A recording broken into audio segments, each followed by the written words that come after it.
संसद में राष्ट्रपति द्रौपदी मुर्मू के अभिभाषण पर धन्यवाद प्रस्ताव पेश किया गया। लोकसभा में केंद्रीय मंत्री सर्बानंद सोनोवाल ने यह प्रस्ताव सदन में रखा।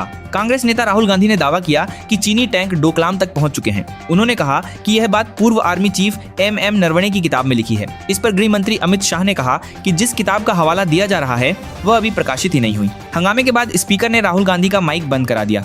PM मोदी कल जवाब देंगे। भारत और यूरोपीय यूनियन के बीच हुई डील से पाकिस्तान में करीब 1 करोड़ नौकरियों पर खतरा मंडरा रहा है। पाकिस्तानी नेताओं ने कहा कि उनका जीरो टैरिफ हनीमून खत्म हो गया है। अरबों डॉलर के नुकसान की आशंका जताई जा रही है। भारत ने बांग्लादेश की आर्थिक मदद घटाकर आधी कर दी है। अब उसे 60 करोड़ रुपए दिए जाएंगे। मालदीव और म्यांमार के फंड में भी कटौती की गई है। वहीं भूटान को दी जाने वाली सहायता बढ़ाकर 288 करोड़ रुपए कर दी गई है, जो पिछले साल से 138 करोड़ ज्यादा है। सरकार पान मसाला पर 88% टैक्स वसूलेगी। वित्त वर्ष 2026-27 में सिर्फ सेस से ही 14 करोड़ रुपए आने का अनुमान है। यह फैसला GST काउंसिल ने सितंबर 2025 में किया था। T20 वर्ल्ड कप में भारत और पाकिस्तान के बीच मुकाबला नहीं होगा। पाकिस्तान सरकार ने इसका ऐलान किया है। पाकिस्तान ने बांग्लादेश के समर्थन में 15 फरवरी के मैच का बहिष्कार किया है। बद्रीनाथ धाम के पुजारी ने कहा कि अमुक्तेश्वरानंद ही हमारे शंकराचार्य हैं। उन्होंने यूपी के मंत्री धर्मपाल सिंह के बयान को खारिज कर दिया।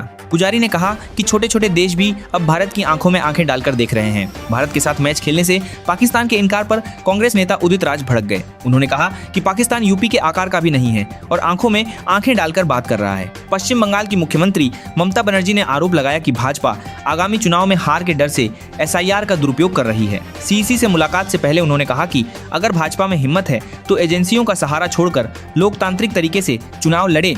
सरकार ने कहा कि वांगचुक लद्दाख को नेपाल और बांग्लादेश जैसा बनाना चाहते थे। सुप्रीम कोर्ट ने भी कहा कि राष्ट्रीय सुरक्षा के लिए खतरा बनने वाले बयानों की इजाजत नहीं दी जा सकती। गोरखपुर AIIMS के खाने में कीड़े मिलने का मामला सामने आया है। छात्रों ने फोटो और वीडियो बनाकर विरोध किया। मैनेजर ने बयान दिया कि जैसा बजट वैसा खाना दिया जा रहा है। ममता बनर्जी का चुनाव आयोग पर हमला। ममता बनर्जी काली शॉल ओढ़कर मुख्य चुनाव आयुक्त से मिली। उन्होंने कहा कि चुनाव आयोग BJP का IT सेल बन गया है और ऐसा झूठा चुनाव आयुक्त उन्होंने कभी नहीं देखा। सिगरेट हुई महंगी। एक्साइज ड्यूटी बढ़ने के बाद सिगरेट की कीमत 55 रुपए प्रति पैक तक पहुंच गई है। 10 सिगरेट के पैकेट पर 22 से 25 रुपए की बढ़ोतरी हुई है। जो पैक पहले 95 रुपए का था वह अब करीब 120 रुपए का हो सकता है। फिल्म बॉर्डर 2 ने 10वें दिन 22.5 करोड़ रुपए की कमाई की। फिल्म ने पठान और KGF 2 का रिकॉर्ड तोड़ दिया है। अब तक इसकी कुल कमाई 275.25 करोड़ और वर्ल्ड वाइड 372 करोड़ रुपए हो चुकी है। यूपी, MP और राजस्थान में बारिश के साथ ओले गिरे, जिससे फसलों को नुकसान हुआ।